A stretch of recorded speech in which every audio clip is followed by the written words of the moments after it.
Hey guys, what's up? Fan here again, and today I'm bringing you guys another video commentary slash guide, and the hero that I want to be covering today is Tyrande. Now, the reason why I'm covering this hero is because recently in North America she's been popping up once again, and she's been popping up with a different build than what people used to do. So it used to be that you went owl build with Tyrande all the time, and recently that has changed, at least in North America. The build that we're going now is a build that I'm just gonna call Lunar Flare build, or the DE build, because it focuses on her D, which is her Hunter's Mark, as well as her E, which is her Lunar Flare. Now, the purpose of this build is basically to get burst damage. Blizzard has nerfed a lot of burst out of the game with the removal of, or the change of rewind to level 20, and they nerfed a lot of the bursty heroes like Nova, heroes you don't see anymore, Falstad, whatever.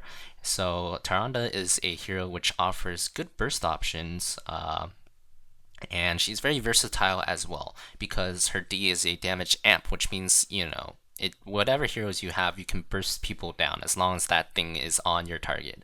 So she's very versatile, and that's the reason why people have been picking her lately in the competitive scene for North America.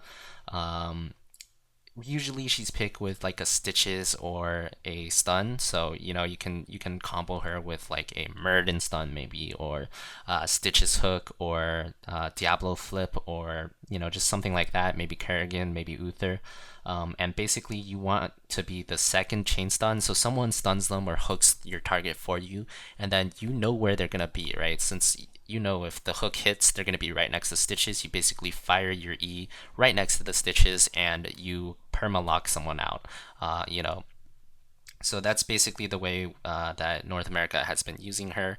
You combo her, use her as the second part of the stun, and you use her to kind of just burst whoever you're trying to kill within the duration of that stun. Now, since I'm solo queuing today, that's probably not going to be possible for me to do. However, I'm still going to try my best to show you guys what the build is, so you guys can at least know about how to build her. And other than that, I think it's still viable in solo queue. I think this build is pretty good. I will say the reason why this build is better, it's Furious D and Acadia.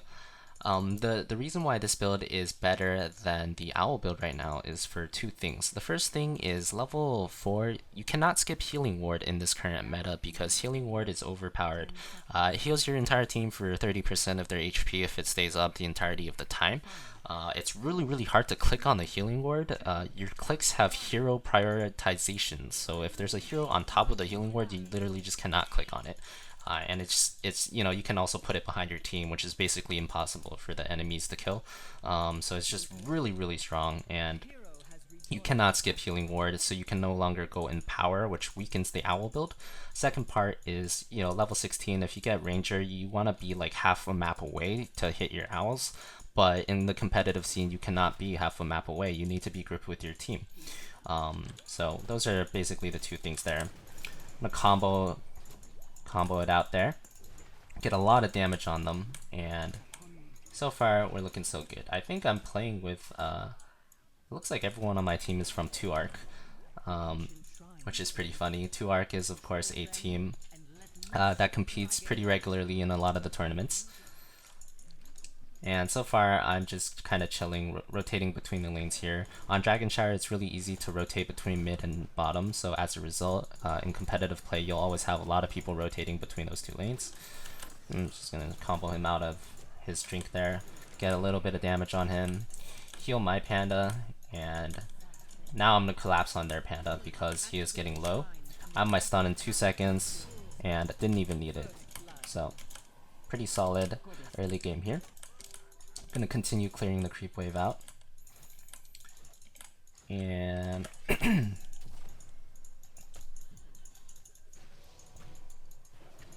looks like I'm getting ganked a little bit, but they're both healers, so they don't really have enough damage to do anything to me, so I'm not really worried. Gonna heal up a little bit there and bail out of this situation. Gonna tap, and level 4 we have our healing ward, so now I can just drop it down here and heal my entire team. Gonna continue harassing them, of course, but right now there's not much to do. We're basically just going back and forth between the lanes. Level 1, of course, if you didn't see, I got Ranger's Mark. It reduces the cooldown of your Hunter's Mark by 8 seconds, which is actually a 40% cooldown reduction. And Hunter's Mark is arguably one of the best passives in the game, with a 25% damage boost from everyone for 4 seconds. It's very, very strong, and having a 40% cooldown reduction on that is no joke at all. It basically makes it so that you can spam it on anything. You can spam it on heroes for harass. You can spam it on merc camps to do them faster. You can just use it constantly, which is really, really good. Continue clearing out the creep wave here. I'm gonna Hunter's Mark this guy for the additional damage. Tried to stop him there, but he had his leap kick still. I'm gonna put down my healing ward in front of them. And you can see, even though I put that healing ward like right in front of their faces, it lasted for like a good 6 or 7 seconds. So healing ward really, really, really strong. Gonna continue harassing them. Gonna mark this guy, try and do some damage to him. Did a lot of damage with that combo there, which is good. And just continue laning here. We're almost level 7, so we'll be a talent up again once we hit that 7 mark. I'm gonna push a little with my flare. And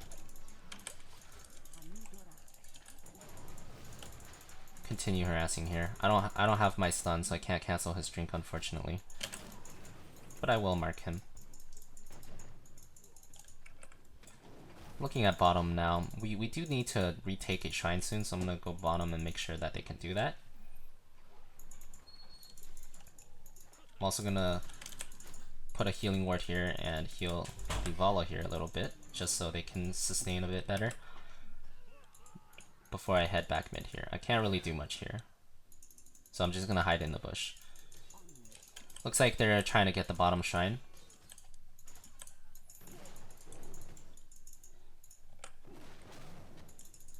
And I'm gonna mark this guy, wait for him to use his leap before I stun him. Got the stun off on him, and I'm gonna see if we can get him here. Trying my best to do so. We did manage to get him. Missed that last one, unfortunately, so we couldn't kill the Lily as well, but so far so good still.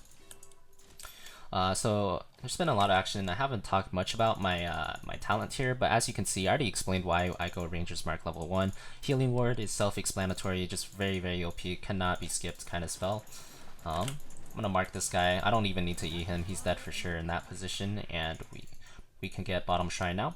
Level 7, this is an interesting tier for Tyrande because all of these skills have potential to be picked. It really just depends on what you want to do with her, in my opinion. Got the stun off on him. He tried to cancel it, but basically paid for it with his life, so pretty good kill for us there. Very clean game so far. But back to the talent build, level 7, Meal's good on some maps like Sky Temple or Mines. True Shot Aura is good. The more auto attackers you have, the better it is.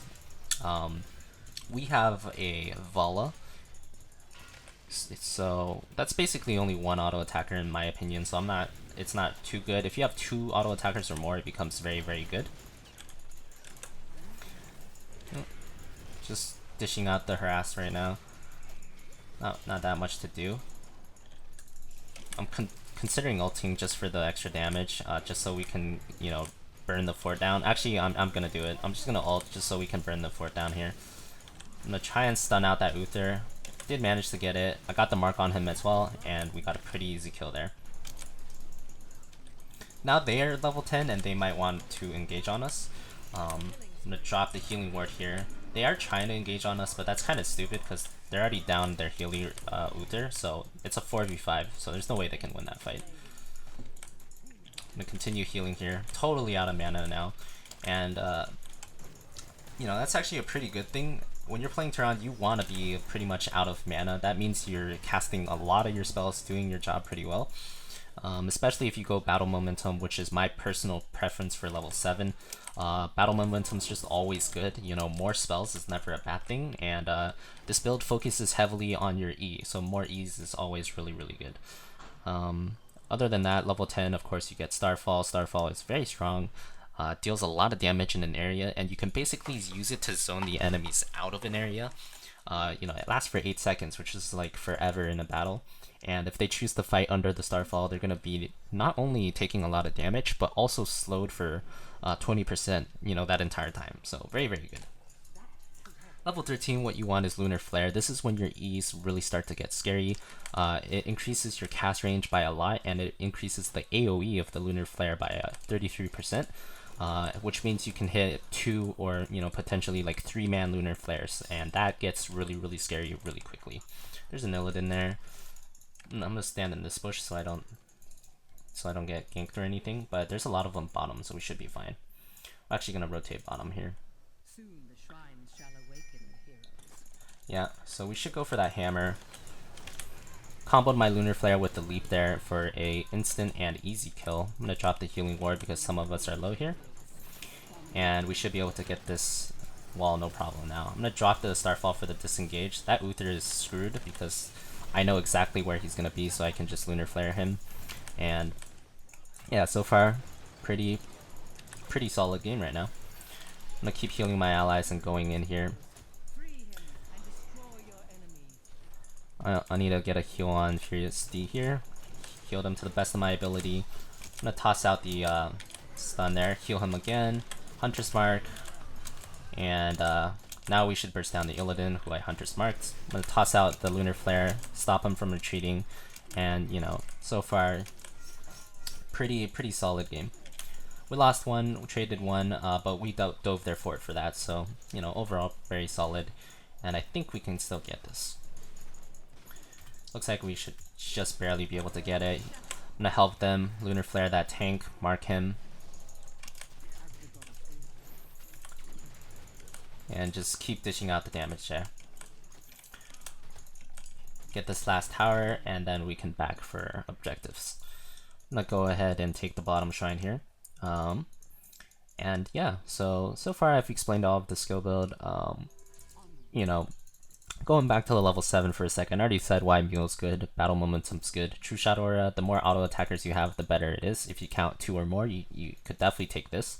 I have also seen teams run Shroud. EG runs Shroud, or they used to last patch with a Kerrigan, so they would cloak the Kerrigan and go in with her.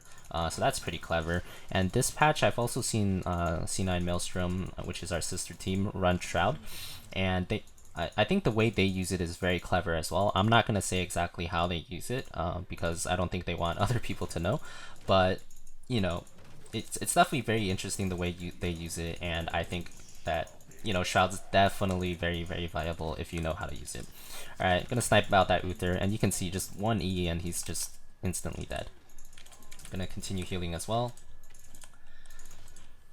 Looks like we got the DK in the midst of all that as well, so we can just join up with the DK and start pushing. Looking at the graphs here, you can see I have 24k damage, which is pretty solid damage. It's higher than anyone on their team. And I have 16k healing, which is approximately half of the healing of our healer, which is still, once again, pretty solid. And that's really just what Tyrande is. She's kind of a mix between DPS and snipe that Illidan one more time. Easy kill there. And like I was saying, she's basically a mix between DPS and support. She heals a lot, brings a lot of utility and damage to a fight, and also brings the one-shot potential, which is the most important part of it. Alright, so we can pretty much end this game. Level 16, we get Shooting Star. Shooting Star increases the damage by 50%. The reason why that's important is, once again, you want the burst damage to be as high as possible when you're doing this. Generally, once again, you'll be doing this with like a Stitches or, a stun of some sort. So you basically want to kill them in the stun, and 50% extra damage on Lunar Flare is actually pretty darn substantial. It makes it into like a 6, 7, 800 damage nuke in the late game. And, when you add Hunter's Mark on top of that damage, it's a very substantial amount of damage. Looks like my team wants to engage. I don't have much mana, but whatever. I can engage here as well. I'm going to cut off the Uther's escape path, instantly kill him. And the Uther had to ult for the Illidan to get out alive there.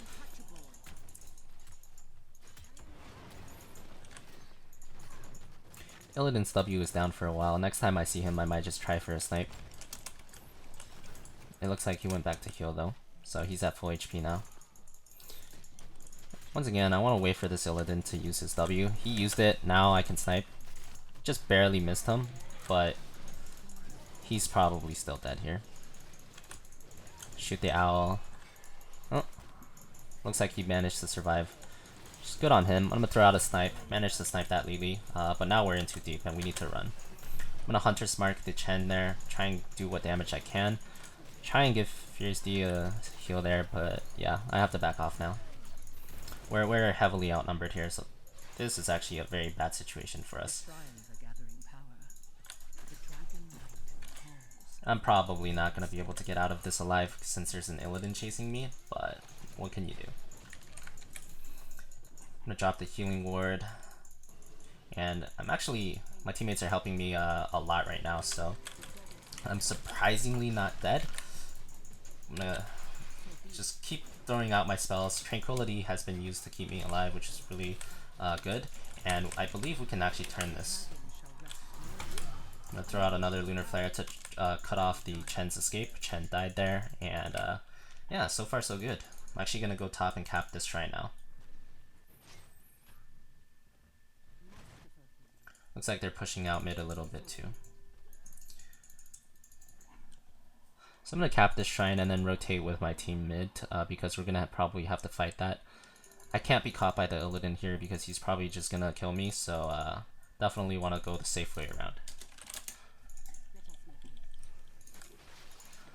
Oh, looks like they're fighting again. Illidan has meta, he used it. I'm gonna toss out the Lunar Flare, mark him, and you can see he just literally instantly exploded with a mark and in the middle of our team. Tyrande is actually a very good counter to Illidan if you can pull off the stun and the mark at the right times. Alright, so now they have the Illidan dead. This is pretty much a free DK for us. We're almost level 20. At level 20, you can get one of three things. Bolt of the Storm is good if you want increased survivability for yourself, and the utility that Bolt provides. Stormshield is good if you need survivability for your team, and my personal preference, Rewind is good for extra damage, because, you know, having two Lunar Flares in a row, you can basically chain off of yourself, which is really, really strong. That guy's rooted. Just gonna instantly drop my thing on him, and it looks like we're just gonna use the DK to push the core here, and I'm perfectly fine with that. I'm gonna stun out this Illidan. The DK actually stopped me from stunning him out, the explosion there, but no big deal. The core is dying fairly quickly there. I'm gonna stun out the hammer because he's doing way too much damage to us, and that's about it. So once again, there you have it, guys. This is the new Tyrande build for North America. It's used in the competitive scene right now. It pretty much, I would say, you know, it's okay on its own, but where it really shines is when you combo it with a stun. So maybe get your friend to try it out with you. Maybe get him to play Stitches or Murden or something, and just practice. You know, if he hooks someone, you should Lunar Flare right in front of him. If you do it right, the opponent will have no chance to react. Even if it's a Vala, they won't be able to vault, and you can basically just blow anyone up with that kind of combo. So that's about it for this video. Thanks for watching, guys. As always, I am desperately trying to keep up with the shifts in the North American meta with my videos. So this is the one for Tyrande, and hopefully I'll be making a lot more videos whenever I have time.